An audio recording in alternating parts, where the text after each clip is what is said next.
bem-vindos à nossa primeira entrevista. Estamos aqui com o professor Rodrigo Magalhães, além de um grande amigo, um grande empresarialista que nós temos aqui em Minas Gerais.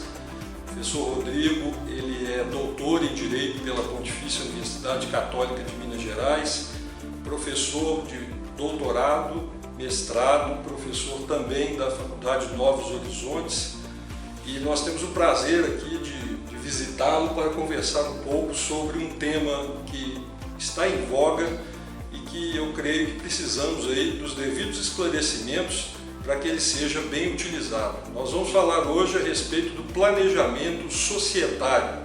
Professor Rodrigo, inicialmente, seja bem-vindo ao Empresarialistas, contamos muito com as suas contribuições. Prazer, uma honra estar aqui, cumprimentar a todos, uma honra. Uma das questões que o empresariado tem maior dificuldade é justamente a questão do planejamento. A maioria das novas atividades econômicas que surgem, as pessoas são muito impulsivas e não fazem o primordial, que é o planejamento. É igual a nossa casa. Não adianta você sair comprando tudo que vai faltar dinheiro. E o empresariado também. Ele tem que, ao se constituir, ele já tem que começar a planejar. Primeiro, que modelo ele vai querer? Você vai ser um empresário individual, A vantagem do empresário individual é que não tem sócio, mas a responsabilidade é ilimitada. Você vai querer ser uma Eireli. Sendo uma Eireli, ele tem que ter um capital mínimo, sem salários mínimos, já integralizado, ou seja, já pago. Atualmente, nós temos a sociedade limitada unipessoal, que é uma forma interessantíssima. Mas esses três modelos que eu narrei, você não tem a figura do sócio. Então, normalmente, o empresariado, quando vai iniciar a sua atividade, opta pelas figuras das sociedades. E aí que é importante, você saber escolher qual que é o melhor modelo de sociedade para o seu negócio. Se for uma grande sociedade, aí normalmente as pessoas optam pela sociedade anônima. As pequenas e as médias, as pessoas optam normalmente pela sociedade limitada. Então, cada uma das sociedades tem ponto positivo, tem pontos negativos, tem outros tipos societários, é claro que tem outros modelos societários, mas elas são pouquíssimas vezes utilizadas. Por quê? Porque trazem a responsabilidade ilimitada de algum dos sócios, ou de todos ou de alguns. Então, nós basicamente no Brasil, em relação à sociedade, ficamos com a sociedade limitada ou com a sociedade anônima, já que a responsabilidade é limitada. Então, primeira coisa que você, ao iniciar sua atividade econômica, tem que fazer a opção é de que tipo de empresário você será. Se você vai ser um empresário individual, se você vai ser uma Eireli, se vai ser uma sociedade limitada no pessoal, se vai ser um dos modelos de sociedade. Agora, se você for muito pequeno, aí sim, normalmente a pessoa opta por meio, que é um empresário individual, mas aí você pode receber no máximo R$81 mil por ano, ou seja, 6.750 bruto por mês. Aí você é um empresário individual, mas o registro é muito mais simples, que você vai registrar-se no portal do microempreendedor individual. Então, primeira coisa que você, ao iniciar sua atividade, o primeiro planejamento que você tem que fazer é você saber fazer a opção, que modelo societário, que tipo de empresário você será. Outra coisa importantíssima que você terá que tomar cuidado ao iniciar sua atividade econômica, é, ao iniciar, não colocar todo o seu dinheiro, todo o seu capital, nesse novo empreendimento. Por quê? Porque inicialmente, pelo menos pelo primeiro ano, é esperado que os novos empreendimentos não surtam os resultados esperados. E isso é um dos motivos da maioria das startups não está surtindo os efeitos necessários. Porque as pessoas investem em tudo que tem na startup e não planeja que durante um determinado período ela vai ter esse retorno econômico. Então você, além de investir, você tem que ter uma reserva de capital para iniciar sua atividade econômica. E aí, na hora que nós vamos iniciar a atividade econômica, nós temos que saber quais cláusulas nós vamos colocar se você opta pelo sistema de sociedade. Uma das questões mais difíceis que existem, em compensação também das melhores, é a figura do sócio. O sócio é uma ótima figura, é interessante, é uma pessoa que tem outra cabeça, outras ideias, tem uma visão também diferentemente da sua, o que é fundamental. Isso é importantíssimo, mas, como toda relação, gera atrito, conflito, e é isso que você, ao elaborar o contrato social ou o estatuto que vai reger essa sociedade, você tem que tomar esse extremo cuidado. Por quê? Porque vai ter brigas, vai ter conflitos. E aí, a melhor coisa que tem é você deixar tudo estabelecido num contrato social. Porque a tendência é, quando está estabelecido um contrato social, os sócios sabem até onde pode ir. Eles podem até, não foi essa cláusula que eu queria, mas já que eu assinei, está estabelecido, eu vou seguir, e nesse aspecto eu não posso dizer nada. Agora, quando a cláusula não está prevista no contrato social, cada um acha que tem razão. Então, os sócios têm que ter um extremo cuidado, tem que ter vergonha de sair negociando as cláusulas não. As cláusulas que é importante uma das cláusulas mais importantes são, em caso de saída do sócio, o quanto o sócio vai ter direito a receber. Se vai ser o quanto ele entrou para a sociedade, aquele dinheiro que ele investiu ao constituir a sociedade, se o cálculo vai ser baseado no patrimônio da sociedade, ou se nós vamos pagar ao sócio que está querendo sair, ou será excluído, se é o valor de mercado, o quanto o mercado paga por aquela empresa, aí a gente vai fazer o cálculo.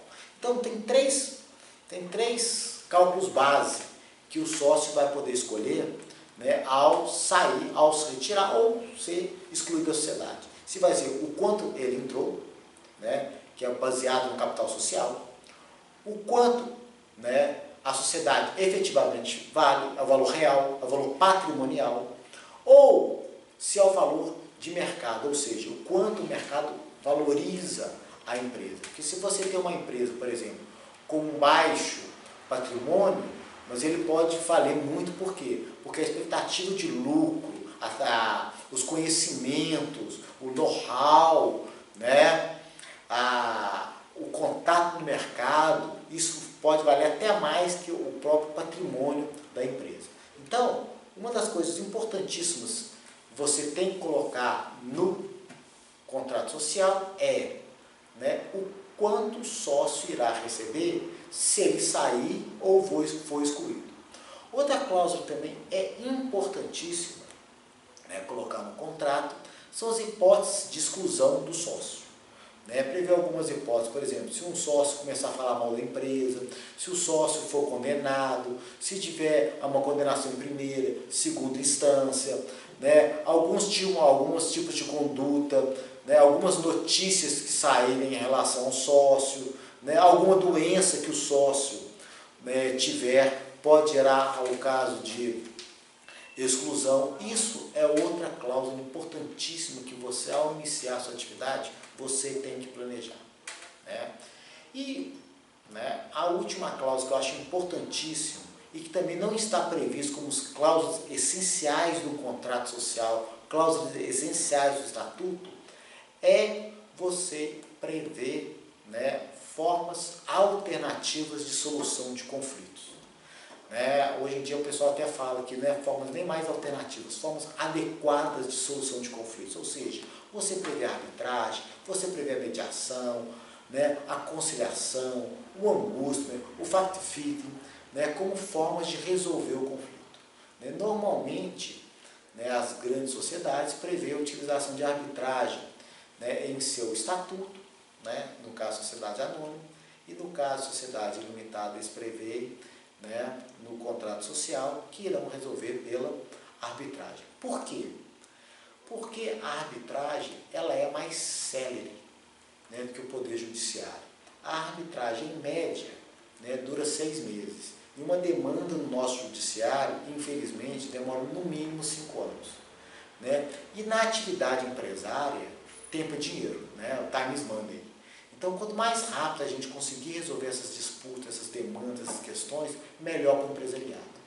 E outra coisa que a arbitragem possui como vantagem sobre a jurisdição estatal, né, é que a arbitragem pode ser sigilosa, ou seja, não ser divulgado ao mercado que os sócios, né, que são os donos da empresa, estão em litígio, estão em briga, um dos sócios está em litígio com a sociedade, ou alguns dos sócios. Né? Isso é importantíssimo, demonstrar para o mercado que aquela sociedade está estável.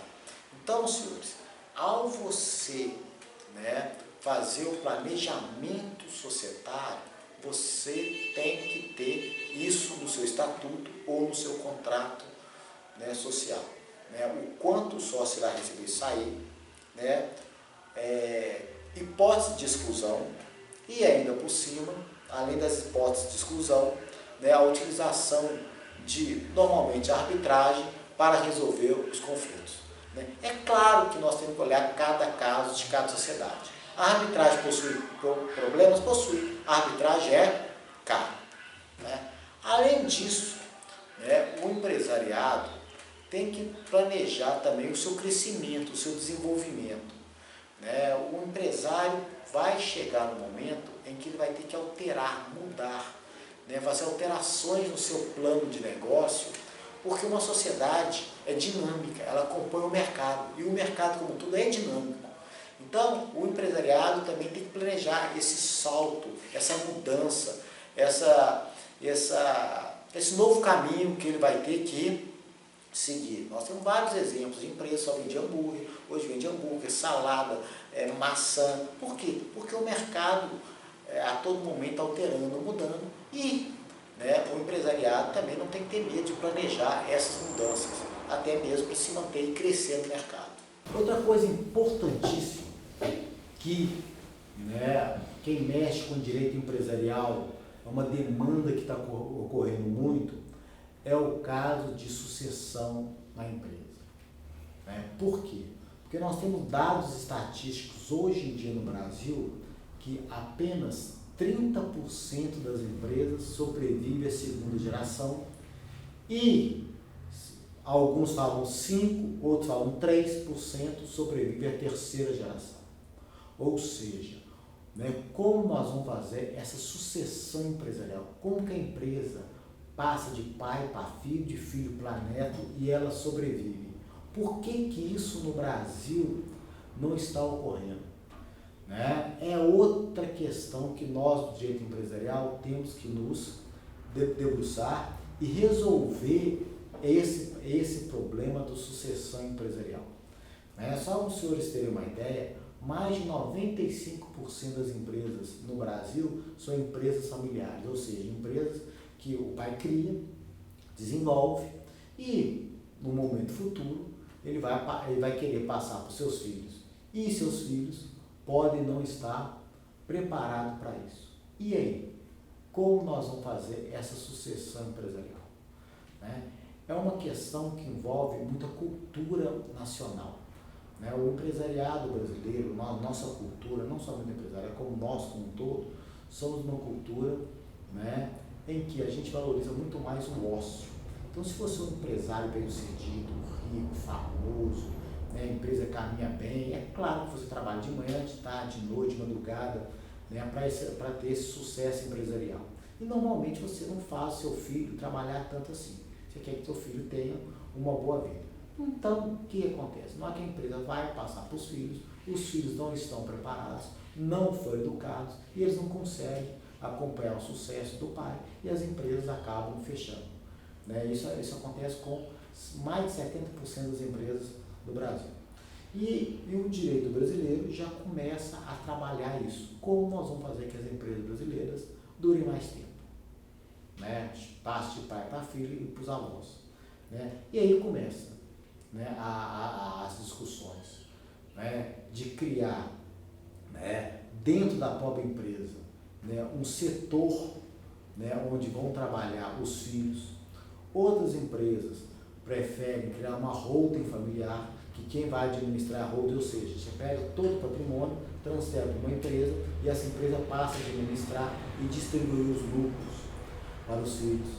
Né? Outra questão também, que está sendo muito trabalhada também, de sucessão empresarial, é o próprio estatuto ou contrato social prevê que os filhos, para tomarem, né, a administração da companhia, têm que preencher uma série de condições, uma série de requisitos.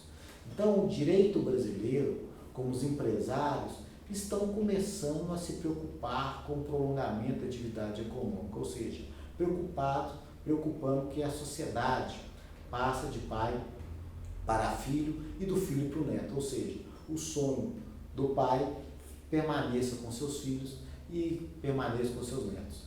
Quanto mais tempo dura uma empresa, a tendência é ela ir crescendo, desenvolvendo, né, prolongando, gerando maiores empregos, maiores desenvolvimentos.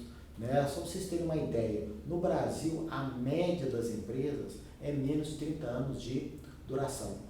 Né? Ou seja, a empresa dura somente uma geração. Então nós do direito empresarial, os empresários têm que começar a pensar no seu planejamento sucessório. Como vocês vão fazer com que seus filhos, né, continuem, né, na empresa que a pessoa criou, né, e consiga, né, passar, né, o sonho de ser um empresário dos seus filhos. Muito bem, verdadeira aula do professor Rodrigo. Enquanto ele falava que nós imaginávamos algumas questões, né, que o planejamento sucessório é uma das facetas do planejamento societário, mas nós enxergamos também o planejamento societário como um mecanismo, por exemplo, de poder de controle na sociedade, com um mecanismo também até de elisão tributária em alguns aspectos, né, que é uma faceta também bem específica do direito societário, porque você decidindo a forma de colocar o objeto social, a forma de distribuição do capital, isso tudo vai também influenciar certamente na questão. Então, eu gostaria que você falasse um pouco também sobre esses dois aspectos aí que eu coloquei, que eu acho que também são muito importantes e interessam também a quem está começando o seu negócio agora. Outra questão também, bem colocada pelo professor Marcelo, é justamente essa questão de como a empresa vai interagir com os outros. Ou seja, o que a gente chama no direito de empresarial de reorganização societária. Ou seja, quando você tem uma atividade econômica e tem que ter uma relação com o outro empresário, o que é melhor? Você comprar esse outro empresário? Se for comprar, você vai incorporar. Né? A incorporação é quando uma sociedade engloba a outra e é englobada só fica a incorporadora. Se é o melhor modelo, a fusão, junta os dois empresários e forma uma nova. Né? Ou, ao invés de fazer a fusão, a incorporação, né, se prefere celebrar contratos. Né? Hoje em dia está muito comum isso. Os empresários entre si celebram contratos de parcerias. Joint ventures.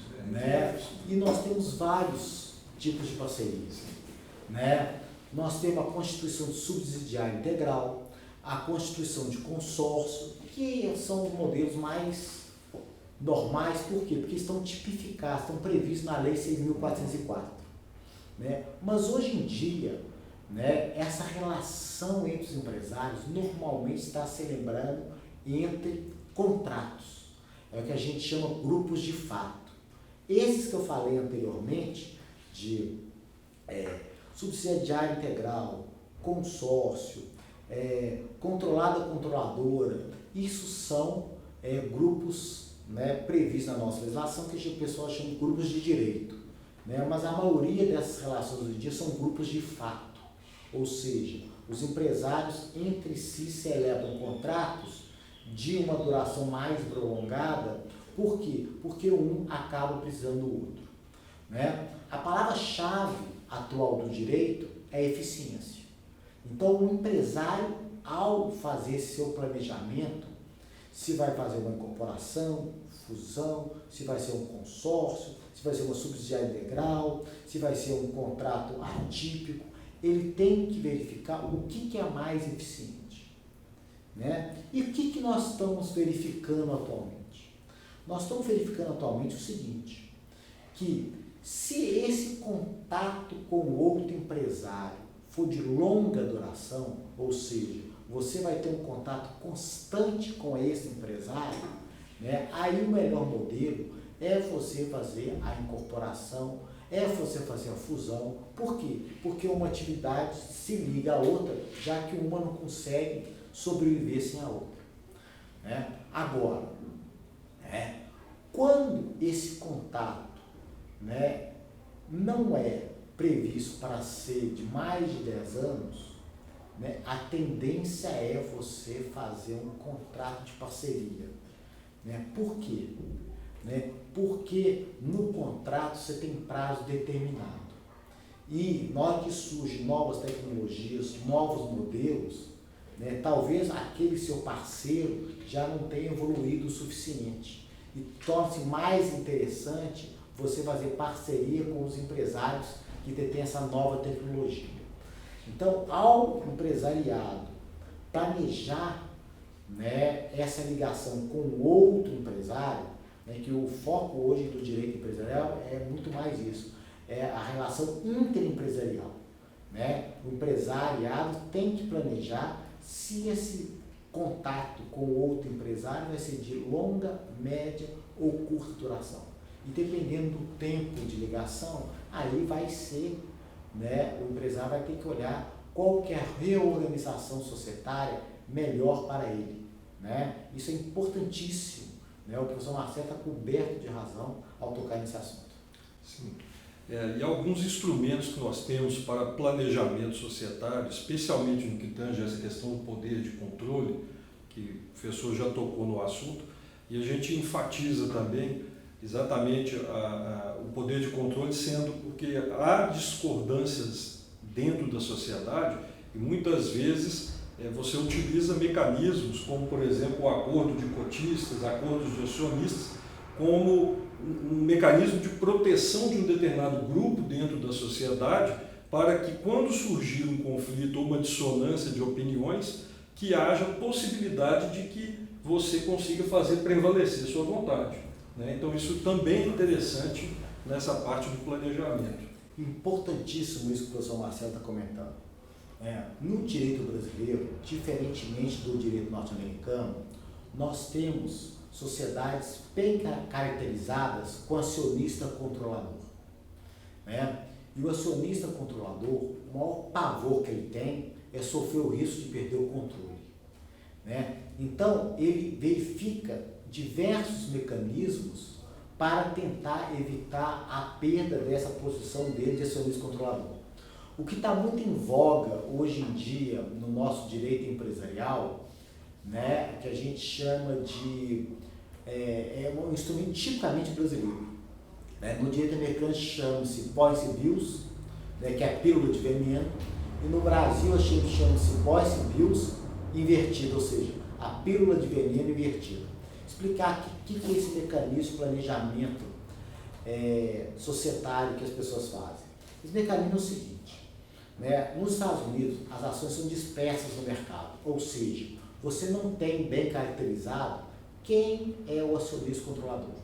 Então não existe a figura do acionista controlador, não existe a figura do maior acionista, do maior cotista, não tem. Por quê? Porque as empresas são mais velhas, são mais antigas, e as empresas vão passando o quê? De pai para filho, então as ações vão se dispersando, as cotas vão se dispersando no mercado.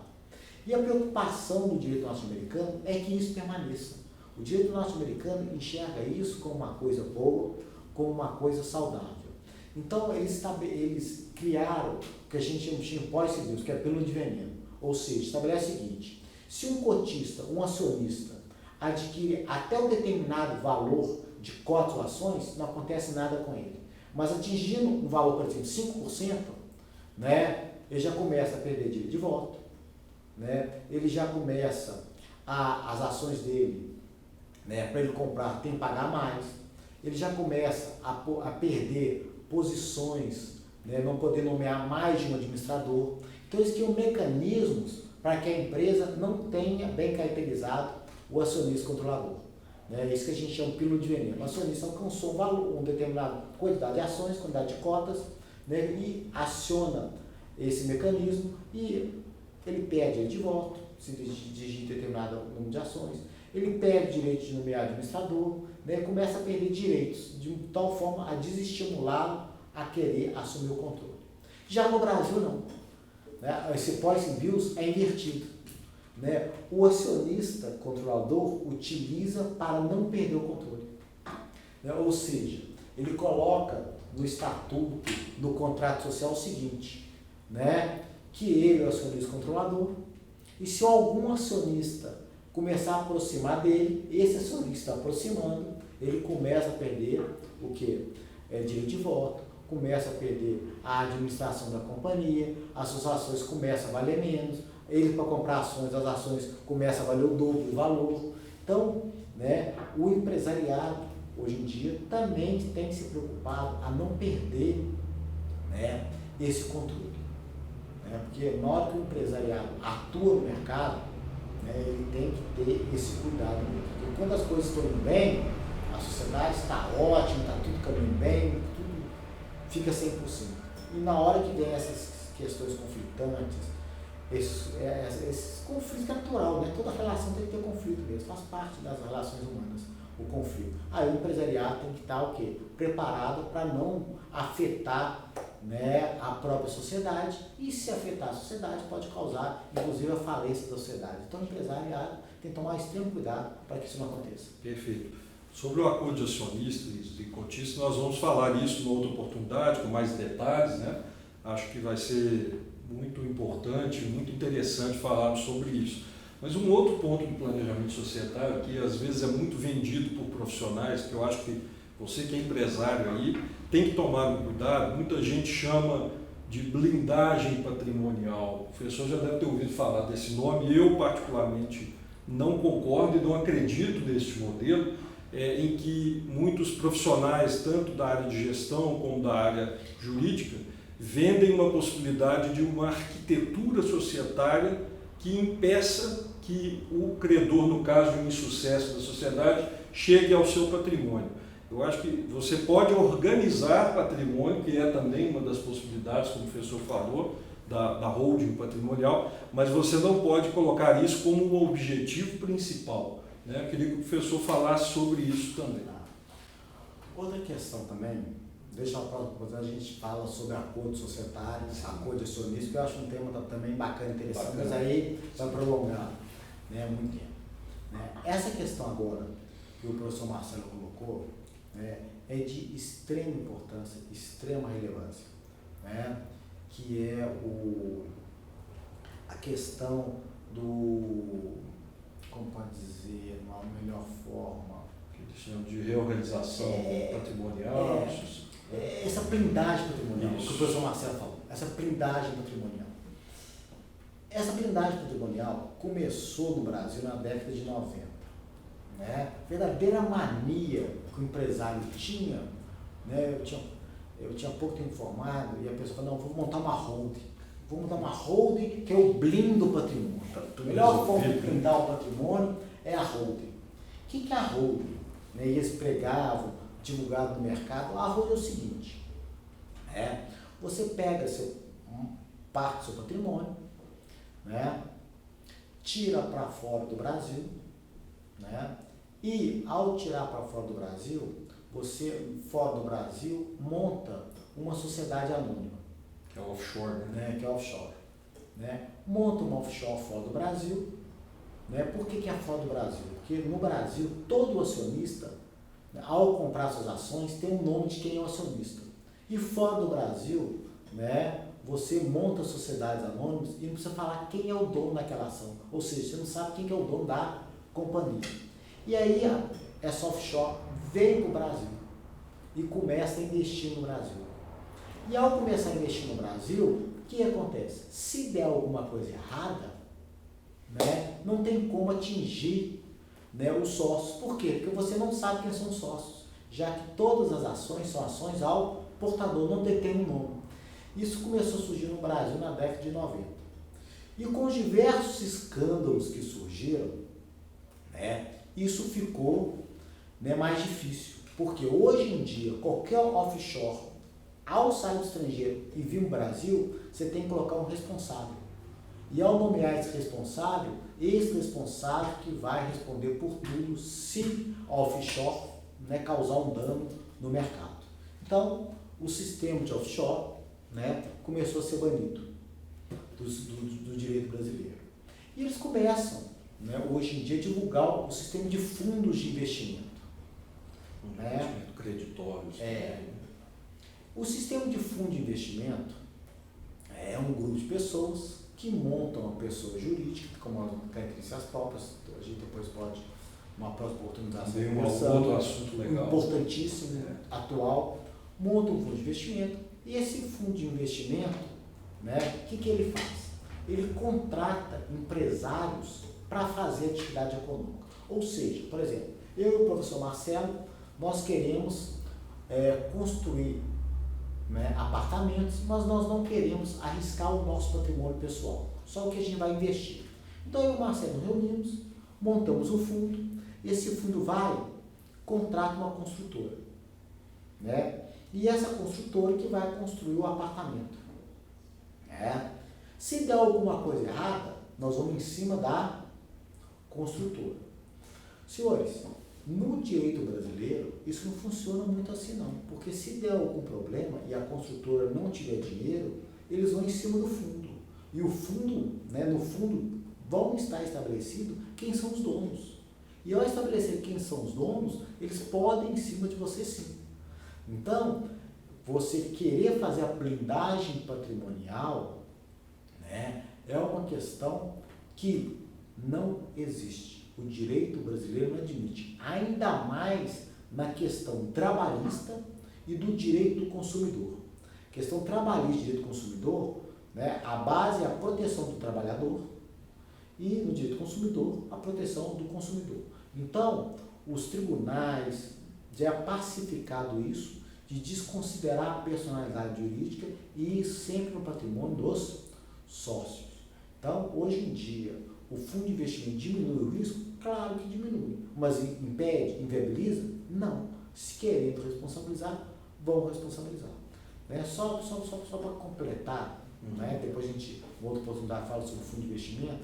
Esse contrato celebrado entre o fundo com a construtora, né, normalmente eles celebram um contrato de sociedade em conta de participação, né, o SPC, Sociedade em Conta de Participação. SCP, né? SCP, Sociedade em Conta de Participação. Né? Nessa sociedade você tem um sócio ostensivo, que vai ser a construtora, né? E o sócio oculto, que a pessoa chama de oculto, que é o fundo, que são os investidores, que vão injetar dinheiro na construtora, a construtora vendeu um apartamento, se vendeu, deu lucro, paga, né, ao sócio oculto, né, esse valor. Senhores, mas deixar uma coisa bem clara, a própria sociedade em conta de participação, hoje em dia, né, por uma questão da Receita Federal, por ser inclusive explicada onde proveio o dinheiro, a Receita exige que a sociedade seja registrada. Ela não é registrada para fins societários, não, porque no direito societário ela não é registrada mesmo, não, mas ela é registrada para fins fazendários, justamente para poder pagar tributos, saber quem são, da onde proveio sua renda, seu dinheiro, né? Então ela é registrada. Então essa questão de falar de blindagem patrimonial, né, sou sincero com vocês, não existe. Né? O empresário, ao exercer sua atividade econômica, ela sempre vai ter a área, sempre vai ter o risco. E querer blindar o seu patrimônio para não ser pessoalmente responsabilizados, né, é muito difícil. Sem dúvida. Eu acrescento apenas para a gente encerrar, professor, que até, né, tomamos muito o seu tempo aí, mas o papo está muito bom. Uma coisa que a gente vê muito em organização societária é criando uma sociedade operacional e uma patrimonial, fazendo aluguel de uma com a outra, com o objetivo de, como se fosse o sócio ostensivo é operacional e o oculto é o patrimonial. Só que nós temos dois institutos no direito, que chamam-se fraude contra credores e fraude à execução. No momento em que for percebida a situação de insolvência, vamos cair em uma dessas duas modalidades e mais cedo ou mais tarde você será atingido. Pode ser até que você tenha conseguido, num primeiro momento, desviar ali o patrimônio, mas depois, lá na frente, essa situação pode se agravar. E a gente ainda tem também um outro agravante, que embora a gente veja pouco, né, professor, a fraude de execução hoje ela está capitulada no Código Penal, é um crime. Então, fazer isso não é algo que nós recomendamos dessa forma. Eu acho que a finalidade primordial do planejamento societário não pode ser você tentar esconder os seus bens. Pelo menos essa é a minha visão e acredito que seja do professor também. Plenamente correto, professor Marcelo. Não tem como você tentar encanar, né, o Poder Judiciário. E toda vez, né, o direito busca justiça. Né, o professor Pontes de Miranda chega e fala, você tem direito até o momento que você está de boa fé. A partir do momento que você passou a ter má fé, o direito não mais te acoberta. E é isso, bem claro, que o professor Marcelo deixou. Né? Nós vamos agir de boa fé sempre. Estando de má fé, o direito não mais vai te proteger e você vai responder. Exatamente. Pessoal, estamos encerrando essa nossa primeira entrevista. Agradecer ao professor Rodrigo, grande amigo, e ficamos muito felizes. Ele atendeu prontamente o nosso convite. Certamente teremos outras oportunidades, né? Quem gostou aí, dá um like, né? Dá o joinha, como dizia o nosso candidato a vice-prefeito aí, né? Dá o joinha para que nós possamos continuar o nosso trabalho aí e trazer mais informações para vocês. Um grande abraço e até a próxima.